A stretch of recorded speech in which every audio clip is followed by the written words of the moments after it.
আর জেলা সদরের শুরুতেই আমরা নজর রাখবো সন্দেশখালীর দিকে। সন্দেশখালীতে সেখানে 3 দিন ধরে নিখোঁজ থাকা এক যুবতীর দেহ উদ্ধার হলো একেবারে বাড়ির অদূরেই একটি পুকুর থেকে। হাত বাঁধা অবস্থায় যুবতীর দেহ উদ্ধার, এমনকি মৃত্যু নিশ্চিত করতে তার সঙ্গে বাঁধা ছিল একটি ইটও। স্থানীয় বাসিন্দারা, পরিবারের সদস্যরা তারা অভিযোগ করছেন ওই যুবতীকে ধর্ষণ করে খুন করা হয়েছে। এবং এর পাশাপাশি সন্দেশখালীর এই ঘটনায় আরও একবার পুলিশের বিরুদ্ধে ক্ষোভ উগড়ে দিলেন তারা।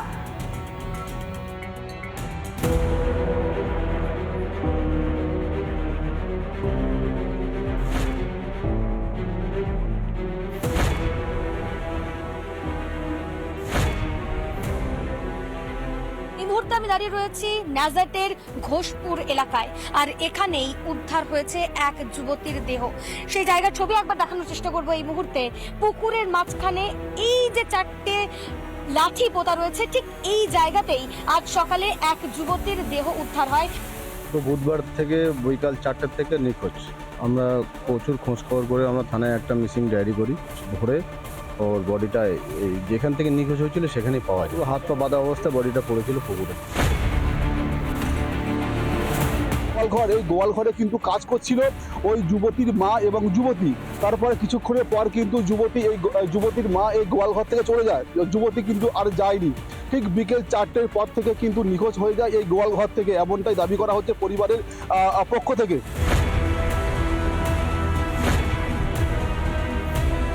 যে ধর্ষণ করে খুন ছাড়া অন্য কিছু না। আর ওর যে কোনো লাভ অ্যাফেয়ার ছিল, কোনো ভালোবাসা ছিল, কোনো কিছু ছিল, তেমন কিছু। এর প্রতি আমার কারোর প্রতি এখনও সন্দেহ নেই। বিষয়টা কাকে যে সন্দেহ করবো এখনও যতক্ষণ না আমাদের রিপোর্ট না আসছে ততক্ষণ আমরা কাউকে কোনো কিছু বলতে পারছি না। ওই ধর্ষণ করে মার্ডার করেছে, মানে খুন করেছে। কি চান আপনারা? শাস্তি চাই, শাস্তি আমাদের হাতে তুলে দিক, প্রশাসন আমার হাতে তুলে দিক। আমরা ওই ফাঁসি টাসি বলবো না, আমাদের হাতে আমরাই বিচার করব। আমরা তদন্ত করছি। প্রাইমারিলি অনেক কটা অ্যাঙ্গেল আমরা পেয়েছি, সেগুলো আমরা তো ইনভেস্টিগেশনে যেমন হবে পরিবার বলছে যে 3 দিন ধরে নিখোঁজ ছিল, কিন্তু বুধবার দিনই থানায় অভিযোগ জানানো হয়েছিল, কিন্তু এখনো মানে তারপরেও খুঁজে পাওয়া গেল না। কি বলবো? হ্যাঁ, পুলিশ সক্রিয় হয়ে খুঁজছিল। তো বডিটা তো আপনারা দেখতে পেলেন, ওখানে কিরকম ভাবে এটা হাইড করা ছিল। তো সেইভাবে আমরা সক্রিয়ভাবে খুঁজেও ছিলাম।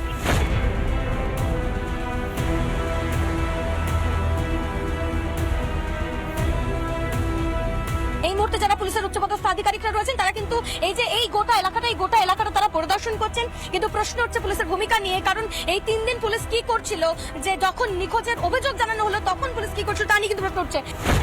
অর্ণব মৈত্র ও রুমকিদের রিপোর্ট, রিপাবলিক বাংলা। আবারও শিরোনামে সন্দেশখালী। 3 দিন ধরে নিখোঁজ যুবতী। পরিবারের সদস্যরা তারা অভিযোগ করছেন যে তারা পুলিশের কাছে গিয়েছেন, তারা পুলিশকে বলেছেন, পুলিশের কাছে অভিযোগ দায়ের করেছেন, কিন্তু পুলিশের পক্ষ থেকে কোনো রকম কোনো সক্রিয় ভূমিকা নেওয়া হয়নি। স্থানীয় যারা বাসিন্দারা রয়েছেন তারা বলছেন যে এই এলাকা মোটেও নিরাপদ নয়। প্রশ্ন হলো, এ রাজ্যের নারীদের নিরাপত্তাটা ঠিক কোথায় রয়েছে? এ রাজ্যের নারীদের নিরাপত্তা দেওয়ার দায়িত্ব কার যদি পুলিশই শীত ঘুমে থাকে? যে রাজ্যের মুখ্যমন্ত্রী মমতা ব্যানার্জি যে মেয়ে, সে আজকে মেয়েদের সুরক্ষা দিতে পারছে না।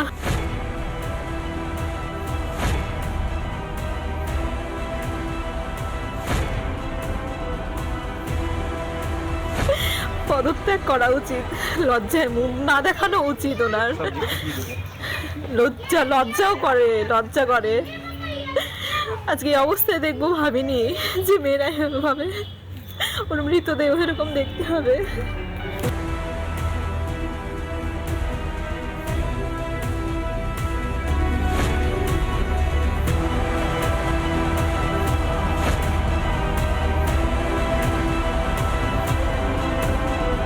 এই রাজ্যে দুর্ভাগ্যজনক হলেও এটা বলতে হচ্ছে যে কোনো প্রশাসনিক শৃঙ্খলা, প্রশাসনিক দায়িত্ববোধ আছে বলে তো প্রমাণ হচ্ছে না। নারী নির্যাতনের একটা শ্রীভূমি ক্ষেত্র হয়ে উঠেছে পশ্চিমবঙ্গ। ওরা থানায় গিয়ে কমপ্লেইন লজ করে, থানা কোনো এফআইআর করেনি, খালি মিসিং একটা মেমো দিয়েছে, কোনো কমপ্লেইন এফআইআর সেভাবে করেনি। এবং পুলিশ বলেছে ঠিক আছে, হবে। পুলিশের তৎপরতা, চেষ্টা সেভাবে দেখা যায়নি। এই জিনিসটা হয়তো প্রিভেন্ট করা যেত যদি 4 দিন আগে, 3 দিন আগে পুলিশ তৎপর হতো। সন্দেশখালী নারীদের সম্মান রক্ষার লড়াইয়ের পরে আমরা বিচার পেলাম না। আবার সেই সন্দেশখালিতে আবার আমাদের এক আদিবাসী বোনকে ধর্ষণ করে হাত পা বেঁধে তাকে পুকুরের জলে ডুবিয়ে তাকে খুন করা হলো। এরপরেও কি আমাদের রাজ্যের মহিলা মুখ্যমন্ত্রীর চোখ খুলবে না? যত কাণ্ড সন্দেশখালিতে, আবারও প্রশ্নের মুখে নারী নিরাপত্তা। আর ঠিক কত মেয়ের সম্মানহানি হলে, প্রাণ গেলে হুঁশ ফিরবে প্রশাসনের? রিপাবলিক বাংলা। আবাসের তালিকা থেকে নাম বাদ পড়া এবারে ধুন্ধুমার পরিস্থিতি হাওড়াতে। সেখানে যে ঘটনা ঘটে গিয়েছে তাকে চক্ষু চড়কগাছ স্থানীয় বাসিন্দা থেকে শুরু করে রাজনৈতিক মহলের একাংশের। হাওড়াতে সেখানে যেমনটা দেখা যাচ্ছে, আবাস তালিকায় নাম বাদ পড়ায় কুপিয়ে খুন প্রাক্তন পঞ্চায়েত সদস্যের স্বামীকে। অভিযোগ উঠেছে মৃতের খুড়তুতো ভাইয়ের বিরুদ্ধে। উলুবেড়িয়ার তপনা গ্রাম পঞ্চায়েতের বিশ্বেশ্বরপুর গ্রামের ঘটনা। অভিযোগ, আবাস যোজনার তালিকা থেকে নাম বাদ গেছে। সন্দেহে এর হাত রয়েছে প্রাক্তন পঞ্চায়েত সদস্যের স্বামী এবং এর জেরেই কিন্তু এই খুনের ঘটনা বলে এখনো পর্যন্ত জানা যাচ্ছে। শুক্রবার বাড়ি থেকে মাত্র 50 মিটার দূরে মৃতের খুড়তুতো ভাই বিকাশ পণ্ডিত এবং তার ছেলে সমীরণের রাস্তার ধারে ধারালো অস্ত্র দিয়ে কোপায় বলে অভিযোগ। চিৎকার শুনে ছুটে গেলেন, পালিয়ে যায় দুষ্কৃতীরা। প্রথমে গুরুতর জখম সমীরণকে উলুবেড়িয়ার শরৎচন্দ্র চট্টোপাধ্যায় হাসপাতালে নিয়ে যাওয়া হয়। পরে তাকে কলকাতায় স্থানান্তরিত করা হলে পথেই তার মৃত্যু হয়। এলাকা জুড়ে উত্তেজনা ছড়িয়েছে। প্রৌঢ় খুনের ঘটনায় গ্রেফতার 3, তবে মূল অভিযুক্ত এখনো পলাতক। প্রচুর ঘর বাড়ি দিয়েছে, যেটা হবার কথা না সেইটাও করেছে। সামনে একটা ঘর বেরোয়, আচ্ছা আচ্ছা, আবাসন বেরোয়। হ্যাঁ, এবার সে নাম ছিল তালিকাতে যাদের যাদের নাম ছিল তাদের নাম কেটে দেয়। সে আমার ভাইকে কায়দা করার জন্যই হোক কাশি কুপিয়েছিল, কিন্তু কোনো পুলিশের কোনো রিয়াকশন নেই, কোনো কেসও নেই। হ্যাঁ, মঞ্চন ওকে হয়তো বাহবা দিয়েছে।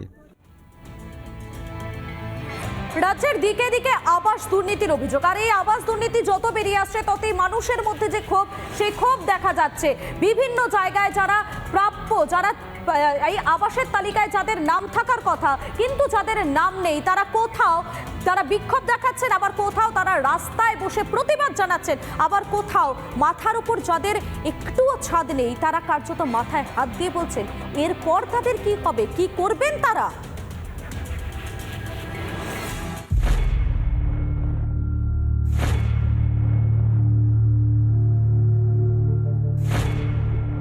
এই জায়গাটাতে রান্না করা হচ্ছে, অন্যদিকে এই যে একটা ছোট্ট বাড়ির মধ্যে এখানে যেমন জলের পাত্র রয়েছে, এভাবেই কিন্তু যাতায়াত তাদের, এবং তারাই বঞ্চিত হচ্ছে দিন দিন, এমনটা কিন্তু অভিযোগ উঠছে।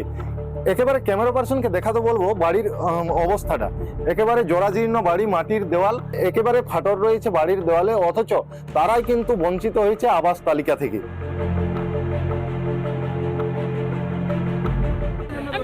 পড়ে আছি, আমাকে ঘর দাও, আমি আর কোনো কিছু বুঝি নাই, শান্তি নাই, আমাকে ঘর দাও, আমি ভিক্ষা চাইছি, ঘর দাও আমাকে, আমি ঘর মাগছি, ঘর আর কোনো মাগি নাই, ঘর। কারো একতলা বাড়ি আছে সে ঘর পাচ্ছে, কারো ঘর দিচ্ছে, যে যার ভাঙা ঘর পড়ছে মাটির দেয়াল সে ঘর পাইছে। নাম নেই কি বলছেন? আমি যাতে ঘর পাই, আমার ঘর এমন অবস্থায় ইনকুমার করে দেখলে বোঝা যাবে যে মাটির দেয়াল কিভাবে ধসকে পড়ছে, কেমন ভাবে মানুষটা বাস করছে। আবাস তালিকায় বঞ্চিত কেন তারা, এই প্রশ্ন তুলে তারা কিন্তু বারবার প্রশাসনিক দপ্তরে দপ্তরে ঘুরেছে, অথচ কোনো জবাব না মিলাই এবার বিক্ষোভ সংগঠিত হচ্ছে জেলার দিকে দিকে।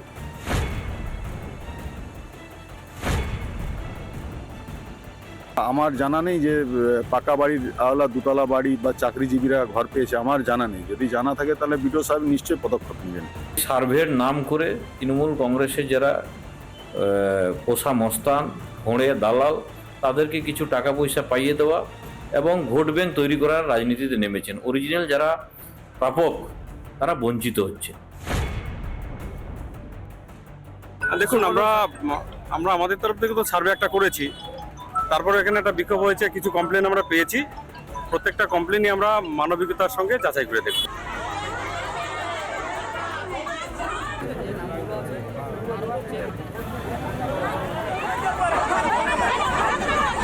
পুরুলিয়া থেকে অরবিন্দ মাহাতোর রিপোর্ট, রিপাবলিক বাংলা। নানা ধরনের কন্টেন্ট দেখার জন্য লাইক করুন, শেয়ার করুন আমাদের ফেসবুক পেজ, সাবস্ক্রাইব করুন আমাদের ইউটিউব চ্যানেল। পাশাপাশি অন্যান্য ব্রেকিং নিউজের জন্য অবশ্যই চোখ রাখুন রিপাবলিক বাংলায়।